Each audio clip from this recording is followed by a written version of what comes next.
우리를 눈동자같이 지켜주시는 하나님 아버지, 지난밤도 하나님의 은혜의 장중에 우리를 붙잡아 주셔서 편안한 안식을 누리게 하시고, 이 새벽 주님을 찬양하고 또 말씀으로 하루를 시작하는 은혜를 허락하시니 너무나 감사드립니다.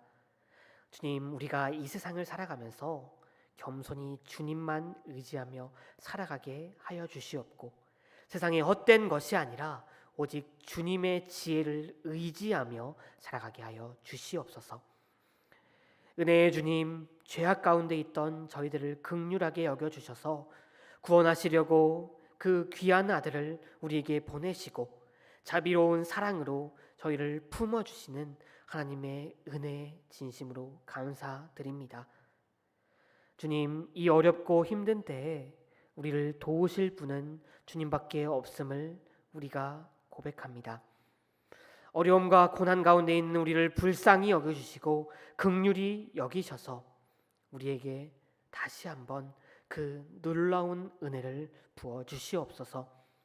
주님의 놀라운 평강을 우리에게 부어주시옵고, 모든 문제가 해결되고 아픈 것은 치유되며 상처 입은 마음은 회복되는 놀라운 은혜를 우리가 경험하게 하여 주시옵소서.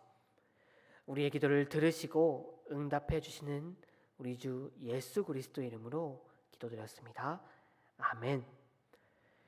이 시간 함께 찬송가 285장 함께 찬양하도록 하겠습니다.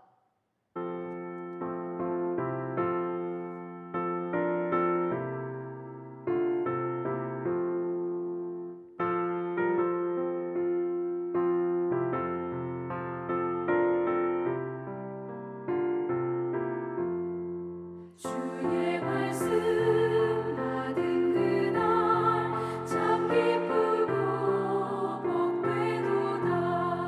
이 기쁜 마음 못 이겨서 온 세상에 전하노라. 기쁜 날 주 나의 죄 다 씻은 날 늘 깨어서 기도하고 늘 기쁘게 살아가리. 기쁜 날 주 나의 죄 다 씻은 날 이 좋은 날 내 전한 몸 새 사람이 되었으니 이 몸과 마음 다 바쳐서 영광의 주를 섬기리. 기쁜 날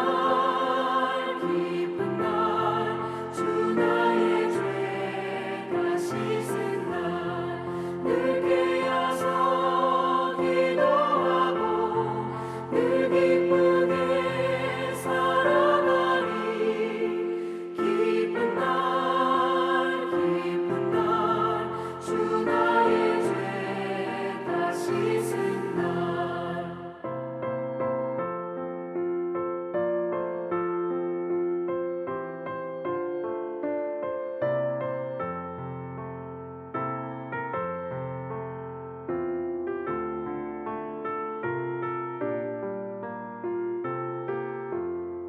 새 사람 된 그날부터 평안한 마음 늘 있어서 이 복된 말 전하느니 나의 본분 삼았도다. 기쁜 날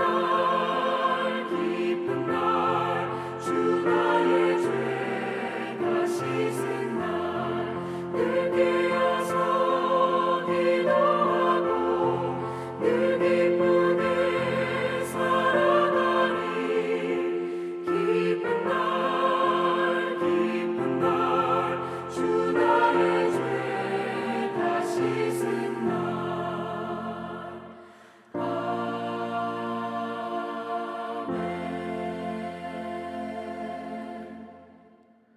시간 함께 읽으실 하나님의 말씀은 갈라디아서 1장 11절에서 17절까지 말씀입니다.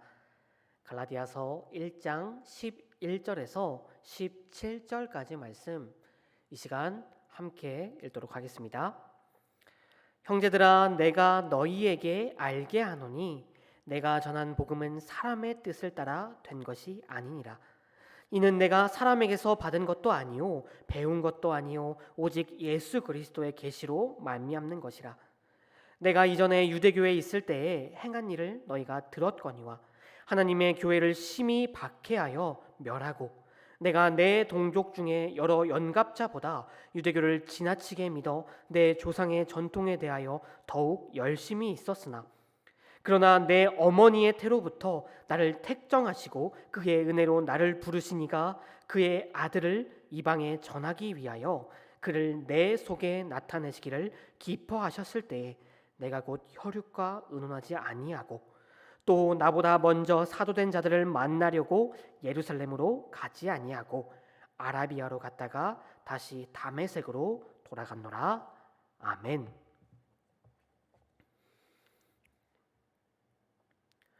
앞선 갈라디아 1장 6절부터 10절에서 다른 복음을 쫓고 있는 갈라디아인들을 향해 강하게 책망한 바울은 이제 자신이 전한 복음이 바른 복음임을 변증하기 위해 이 복음이 예수 그리스도께서 계시로 주어진 것이라고 말하고 있습니다.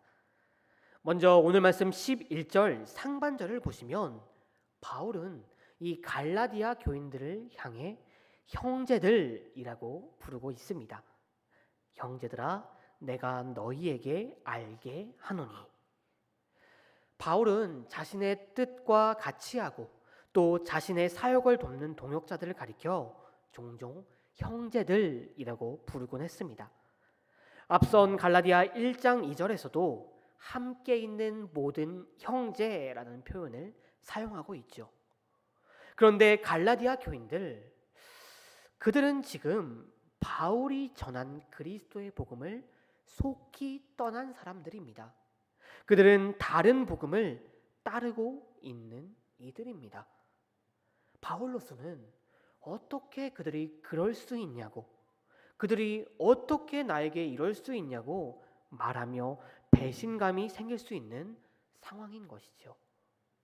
그럼에도 바울이 이 갈라디아 교인들을 여전히 형제들아 라고 부르고 있는 것은 그리스도를 머리로 하는 교회 안에서 우리 성도는 하나님을 아버지로 하는 형제이고 자매이기 때문입니다.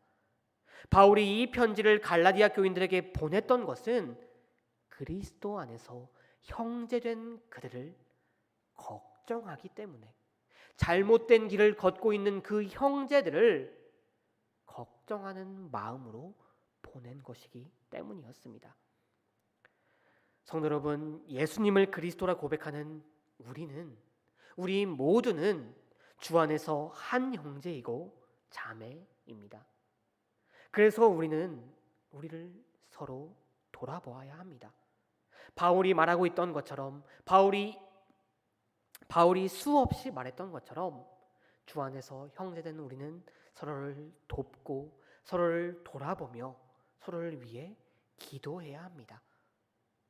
혹시 나의 주변에 지금 어려움과 고난 속에서 흔들리고 있는 형제 자매가 있는 것은 아닌지, 걱정과 근심으로 아파하고 있는 형제가 있는 것은 아닌지, 그리고 참된 복음에서 멀어져 가고 있는 형제 자매가 있는 것은 아닌지 돌아보고 그들을 위해 함께 기도해야 할 것입니다. 천국은 나 혼자만이 가는 곳이 아니라 주님 안에서 형제 자매된 우리가 함께 가는 곳입니다. 그렇게 우리는 우리의 믿음의 동역자들, 주 안에서 형제 자매된 우리 주변의 성도들을 항상 돌아보고 그들을 위해 기도해야 할 것입니다. 이어지는 11절 하반절과 또 12절을 보시면 바울은 이 갈라디아 교인들에게 자신이 전한 복음의 신뢰성을 강조하고 있습니다. 지금 잘못된 길을 갖고 있는 그들의 마음을 돌리기 위해서겠죠. 당시 사도 바울이 가지고 있었던 가장 큰 약점은 다른 제자들처럼, 다른 사도들처럼 이 땅에 오신 예수님께 복음을 직접 예수님과 만나고 또 예수님과 함께하며 예수님께 복음을 직접 받지 못했다는 것이었습니다. 거기에 바울은 그 복음을 받은 사람들을 탄압하는데 앞선 전적도 있죠. 그렇다 보니 초대교회 당시에 이 바울의 사도성을 의심하고 또 바울이 전한 복음을 의심하는 사람들이 분명히 있었습니다. 아마 갈라디아 교인들이 속히 바울이 전한 복음을 버린 것에는 그런 영향도 조금은 있었을 것입니다. 그렇기에 바울은 자신의 전한 복음이 사람에게서 비롯된 것이 아니라고 말하며 오직 예수님의 계시로 말미암아 주어진 것이라고 가장 먼저 말하고 있는 것입니다. 그리고 13절과 14절에서는 자신의 과거 경험들을 소개하며 자신이 전한 복음의 신뢰성을 증명하기 시작합니다. 13절을 보시면 바울이 너희가 들었다라는 표현을 쓰는 것으로 보아 이미 바울은 자신의 삶의 이야기를 자주, 아니 너무나 자주 간증했던 것으로 보입니다. 우리가 잘 알고 있다시피 이 바울 유대인 중에 유대인으로서 그 누구보다 율법에 충실하며 조상의 전통에 대한 열심이 있는 사람이었습니다. 그리고 그런 바울은, 아니 그런 사울은 그 전통을 지키지 않는 교회를, 그리스도인들을 앞장서서 박해한 사람이었죠. 그랬던 바울이 변화되었습니다. 교회를 또다시 박해하기 위해 다메섹으로 가던 도중에 부활하신 예수님을 만나 회심하게 된 것입니다. 바울은 15절에서 내 어머니의 태로부터 나를 택정하시고 그의 은혜로 나를 부르신 이라고 말하며 하나님이 자신을 택하여 부르신 것은 오직 하나님의 은혜로 말미암는 것임을 고백합니다. 성도 여러분, 복음은 하나님께서 택하신 자에게 은혜로 전달하신 것입니다. 복음은 어떤 공로나 능력 때문에 받는 것이 아니라 하나님께서 전적으로 우리에게 베푸시는 은혜입니다. 바울은 그 복음을 대적하고 거스른 삶을 살았었지만 은혜의 복음이 그에게 주어짐으로 그는 변화되었습니다. 그렇기에 이 바울의 삶이야말로 하나님의 은혜의 증거인 것이지요. 이와 같이 그리스도를 전하는 사람을 핍박하던 바울이 그리스도를 전하기 위해 그 핍박을 받는 모습을 보았을 때 사람들은 하나님에게 영광을 돌리기 시작했습니다. 변화되지 않을 것 같았던 바울이 예수님을 만나고 변화되었을 때 사람들은 하나님께서 이렇게 하셨다는 것을 고백할 수밖에 없게 된 것입니다. 그리고 바울의 변화로 인해 변하지 않을 것만 같았던 바울의 변화로 인해 수많은 죄인이 그리스도께로 돌아오는 놀라운 역사가 일어나게 된 것입니다. 바울의 변화로 인해 수많은 이들이 변화되었습니다. 성도 여러분, 우리도 오직 주님의 은혜로 말미암아 구원받아 성도라고 불리는 사람들입니다.